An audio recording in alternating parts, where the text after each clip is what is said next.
एक साल से मणिपुर शांति की राह देख रहा है। उसके पहले 10 साल शांत रहा। पुराना गन कल्चर समाप्त हो गया ऐसा लगा, और अचानक जो कलह वहां पर उपज गया या उपजाया गया, उसकी आग में अभी तक जल रहा है, त्राही त्राही कर रहा है। कौन उस पर ध्यान देगा? प्राथमिकता देके उसका विचार करना ये कर्तव्य है। नमस्कार दोस्तों, जय जोहार। मैं कौशल तिवारी और बिहनिया संध्या में आपका स्वागत है। तो आपने देखा कि किस तरीके से आरएसएस प्रमुख मोहन भागवत को अब मणिपुर की चिंता हो। 2 साल से जल रहे मणिपुर की अचानक चिंता की वजह क्या है? लोग कह रहे हैं कि उनकी नरेंद्र मोदी से खटपट हो गई है, इसलिए अब मोहन भागवत दूसरी तरह से हमलावर है। लेकिन क्या ये सच है? बड़ा मुश्किल सवाल है ये, क्योंकि संघ और भाजपा की वैमनस्यता को लेकर कई बार या लड़ाई को लेकर कई बार खबरें आती रही है। लेकिन हमने पहले ही कहा है कि इन खबरों पर भरोसा हम इसलिए नहीं करते क्योंकि संघ आखिर जाएगा कहां। तब ऐसी स्थिति में मणिपुर को लेकर मोहन भागवत के बयान के क्या मायने? याद कीजिए आप, जब इस देश के किसान आंदोलन कर रहे थे, 700 से अधिक किसान इस आंदोलन के दौरान मर गए। उन्हें शहीद बता रहे हैं किसान, लेकिन मोहन भागवत या समूची आरएसएस ने खामोशी ओढ़ ली थी। तब उन्हें किसानों का दर्द क्यों नहीं दिखा? याद कीजिए आप, महिला पहलवान जो देश का नाम रोशन करने वाली, उन महिला पहलवानों का यौन शोषण होता है। वे सड़कों पर आती है, मेडल तक लौटा देती है, लेकिन भारतीय जनता पार्टी के नेता और हिंदूवादी बांगड़ बिल्ले लगातार उन महिला पहलवानों पर ही आरोप लगा रहे थे। बृजभूषण शरण सिंह जो इस पूरे घटना का आरोपी है, यौन शोषण का आरोपी है, उसे बचाने की कोशिश सरेआम की जा रही थी।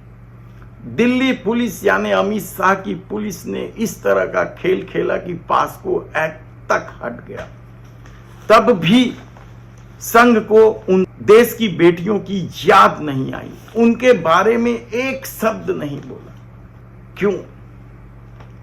क्या सिर्फ इसलिए कि इन मुद्दों को उठाए जाने से देश के प्रधानमंत्री नरेंद्र मोदी और उनकी सत्ता तकलीफ में आ जाती? कई मामले इस दौर में आए, हम उन मामलों की बात नहीं कर रहे हैं, समान नागरिक कानून, सीए, शाहीन बाग, क्योंकि उस मामले में तो संघ से कोई उम्मीद करना ही बेमानी।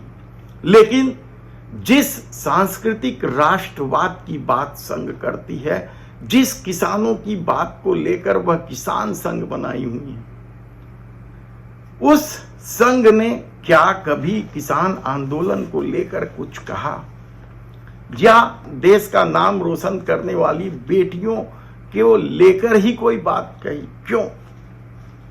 तब सवाल यह है कि आज मणिपुर को लेकर बोलने की जरूरत क्यों पड़ गई?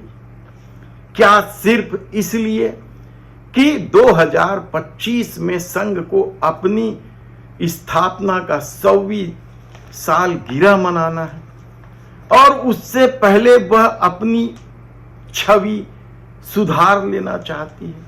तो क्या मणिपुर पर जो बात कही गई है वह केवल लोगों को एक बार फिर उसी तरीके से छलावे में लाने की कोशिश है जिस तरीके से हर चुनाव के पहले संघ और भाजपा के बीच मनमुटाव की खबरें प्रसारित की जाती है? क्या अब उसी का हिस्सा है?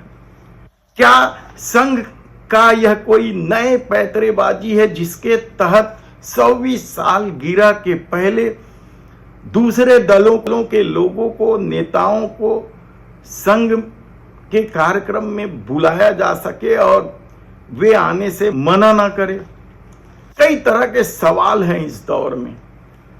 क्योंकि पूरे चुनाव के दौरान मनमुटाव की खबरें भी प्रचारित की गई, लेकिन संघ के कार्यकर्ता गांव-गांव में जाकर भारतीय जनता पार्टी के लिए काम तो कर ही रहे थे। तब ऐसी परिस्थिति में संघ क्या खुद को बदल रही है, कहना बेहद मुश्किल है, क्योंकि हमने पहले ही कहा है कि संघ के सामने भारतीय जनता पार्टी के साथ रहने के अलावा कोई चारा नहीं है। तब क्या मोहन भागवत के मणिपुर को लेकर दिए गए बयान को गंभीरता से लेना चाहिए या इसे संघ की पैतरेबाजी ही मानकर भूल जाना चाहिए? आप खुद तय करेंगे।